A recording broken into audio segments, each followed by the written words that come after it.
Hey, what's up, guys? It's Russo and Jordy with Backdoor Fantasy Sports, and we've got another PrizePicks video for you. We're going to be talking about the Saturday NBA slate on November 25th. We've got 6 games, so not a big slate, but there's a lot of fun matchups, and we're excited to get into some of these plays with you. If you've never tried PrizePicks, use our promo code. They'll double your first deposit up to $100. So if you throw on like 50, they'll give you an extra 50. If you throw on 75, you'll get an extra 75.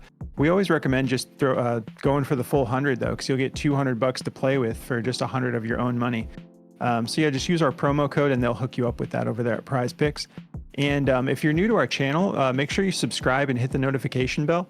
We do our first look show, which is what this is, where we try to get the best value right when the first plays hit the board on PrizePicks, because a lot of these plays end up getting bumped like a point or a point and a half, sometimes 2 full points by the time you get to it the following day. So we stay up late and try to get the best values early.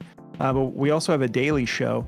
Once the board fills out, we tell you what we're looking to get into, because a lot of times you're looking for like pivot plays because the lines you were excited about before are now gone, but you maybe want to make another slip.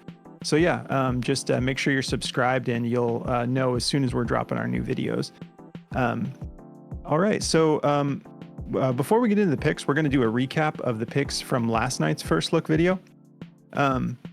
We had 6 picks, and we hit on some of them. We ended up going 50-50.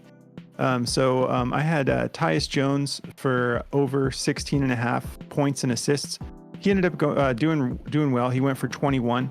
And the game kind of played out just like we were hoping, going against Milwaukee.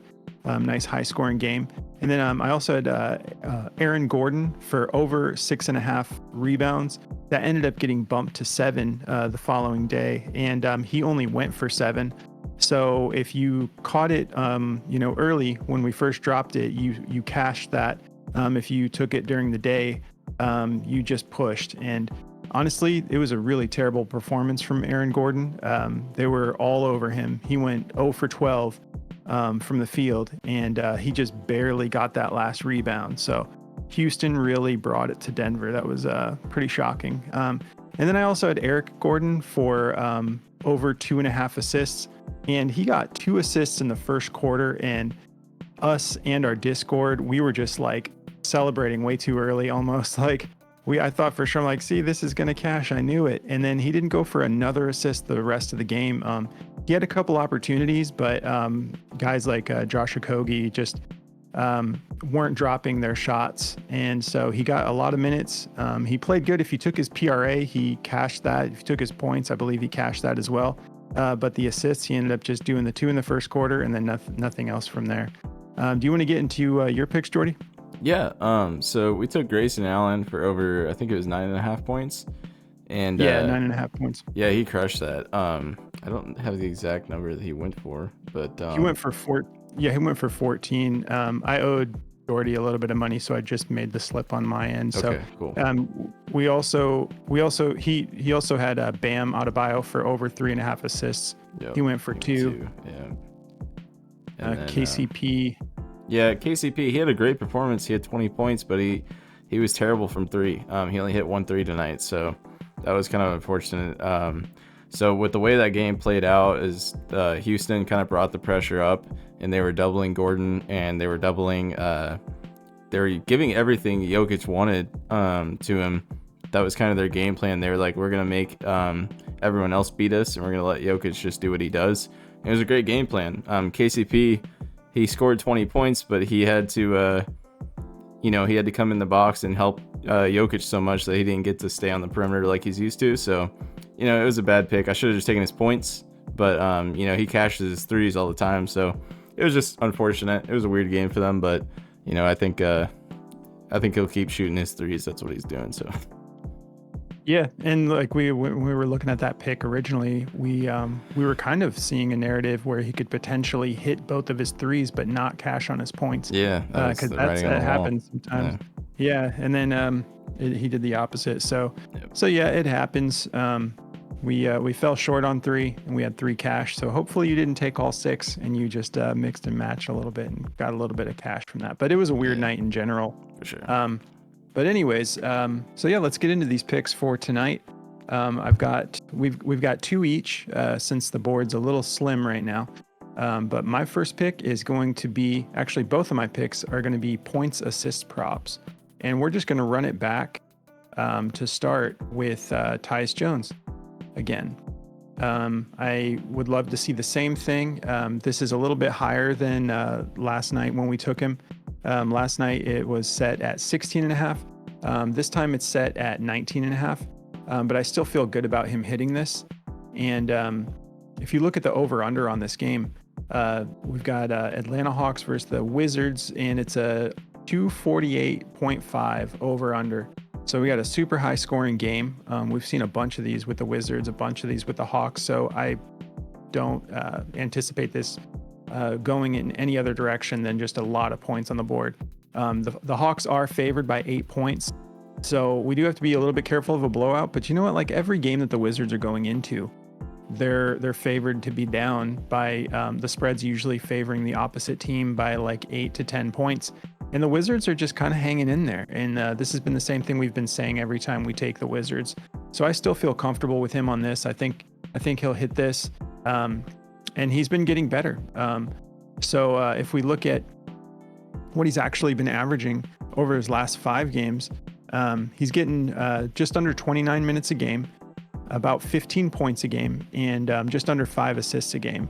So if you actually look at what he did against Milwaukee, though, he ended up going for 22 points and 7 assists. So and then the previous game, he went for 13 points, 7 assists. So the assists have been coming back and being pretty consistent lately. I looked at his PRA. His PRA is actually jacked up a little too high, in my opinion, because he had this last game against Milwaukee where for 7 boards. But other than that, he never usually gets more than 3. And if we look at what Atlanta is allowing to point guards, we like the way the points look. 22.6 points a game to point guards, and then we've got 9.2 assists a game. So they're giving up a lot of points and a lot of assists to point guards, but they're actually not giving up very many rebounds. And so since he just had that outlier game and it kind of boosted up his average, I don't really want to take the PRA. I'm just going to take the points and assists. So yeah, that's my first pick. And this is actually going to be pretty easy because I'm going to take in the same game, the same position. I'm going with Trae Young, points and assists as well. And it's a very similar situation, except for Trae Young's just way better. It's set at 37.5, and I'm very comfortable with him going over this. And his game against Indiana, which is kind of similar to the way this game is probably going to play out, just a high-scoring offense with not a super great defense. He put up 46 against Indiana, and then he put up 52 against Brooklyn, which is pretty impressive because they're much better defenders. So let's get into his numbers a little bit. We already know that there's that super high over-under with an 8-point advantage. I think it was 248.5 over-under with a 8-point advantage to the Hawks. But I think he'll be staying in this one. He's been averaging just under 38 minutes a game and 29 points a game and 11.6 assists a game. And if you look back, if he ever has a night where he's kind of getting a little bit lower in points, the assists come up, like his last game against Brooklyn, he went for 43 points and 9 assists. Against the Pacers, 38 and 8. And then even when his points go down, 22, he goes for 13 assists. He goes down to 15. He's up here at 17 assists. So I'm feeling comfortable with his averages, and I wanted to go back a little bit further because I knew he had the Indiana game. I didn't want to just go, the last 3 games or the last 2 games. So I wanted to see him against Miami, see him against the Knicks, Philly, a little more difficult matchup. But then if we look at what the Wizards are actually allowing to point guards, it's just completely juiced. You could take his PRA on this one. I'm comfortable with the PRA or the points assist, but I'm just going to the points assist. Let me go back here for just a minute. He's only averaging 2 rebounds a game. He has several games where he's just grabbing 1 board. So they have it juiced up to 3 extra points for the PRA. So I'd rather just take the 2 stats that he's really dominating. But if we look back here at Washington, they're allowing just over 25 points a game to point guards and over 10 assists a game. So the 10.4 assists per game And that's to any given point guard, not Trae Young, who is just playing out of his mind right now. So all the indicators are firing up for us to take the over on this. And our odds makers are playing tricks with us again. So I'll tell you the odds, but don't let these affect you because tomorrow juice. But they've got Trae Young right now at minus 105 to go over the, favoring him to go under. And they've got Tyus Jones at 50-50 at minus 115. So this happens to us all the time. This late at night, the odds makers will give you some random, like, it just doesn't make sense. And then you'll let that discourage you. And then like the next morning, you'll go look at the odds and it's juiced. But now the line's changed because PrizePicks sees that the odds are juiced. And so anyways, you know the drill. You've watched our show before. You know how these things work at night. So anyways, don't pay attention to those. I like these both to go over. So that's mine. What do you got for us, Jordan? Yeah. You never know, man. Tyus might catch up to Trae Young with all these floaters that he's dropping in there recently. Yeah, he's been killing it with those, man. It's beautiful. He's awesome. So to get me started, I'm actually going to start with a rebounds prop. I'm going to be taking Daniel Gafford for over 7.5 rebounds. Try to get this at 7.5 because I think this is going to go up either a whole point or half a point. It could go up 2 points. I don't know. This is just really juicy and I like it. So, I think he could get this done for us. But we're going to take him for over 7.5 rebounds. If we look at what the Hawks are giving up, they're giving up 15 rebounds to centers. Capella and these guys just aren't getting the job done really. They're not boxing out properly. And Gafford is super athletic. Like, he holds his ground very well. If you look at what he's been doing in the last 7 games, he had 9 against Charlotte. He had 5 against Brooklyn, who are a really good rebounding team. He had 9 against Toronto, which was really impressive. And he had 16 against Charlotte the last time they played, or the first time they played.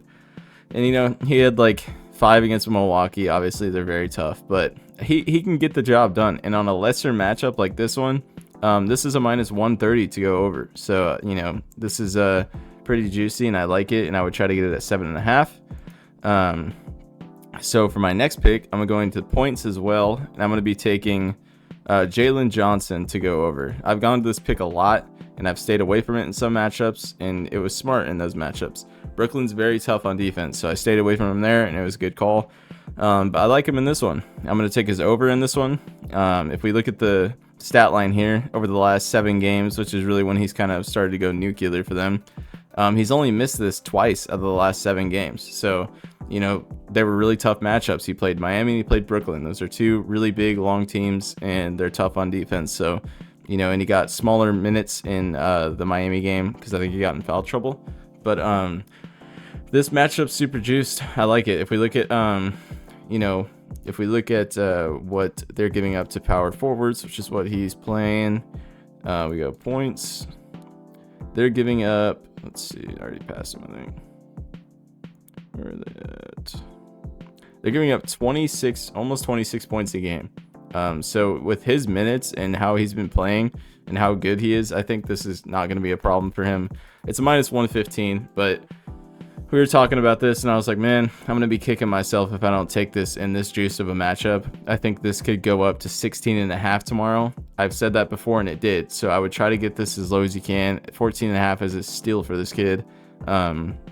I think it could be a 125, 130 at this point. And I think it's going to be like a 16.5, 15.5 tomorrow. So really feeling good about 14.5. I feel good about it at 15.5. I don't know about any higher than that, but try to get it at 14 to 15.5 if you can. And that's the 2 I've got, brother. Great. Yeah, I'm feeling good about these for first look. Yeah. So yeah, that's the 4 we're rolling with. Yeah, definitely mix and match these just however you feel fit. If you're not feeling them, don't take them. Always go with your gut. We're just here to show you, the research that we've done and why we like these. But, you make your own decisions, and we're just here to try to help. So have a great slate, and don't forget to subscribe. And don't forget to check out our Discord. We have a great community over there. Yep. We appreciate you guys. We hope you have a good night. And don't forget, I keep telling you not to forget all this stuff, but we do have our daily show now. So we will see you guys tomorrow at about 2 o'clock Eastern time. All right. Good luck, boys.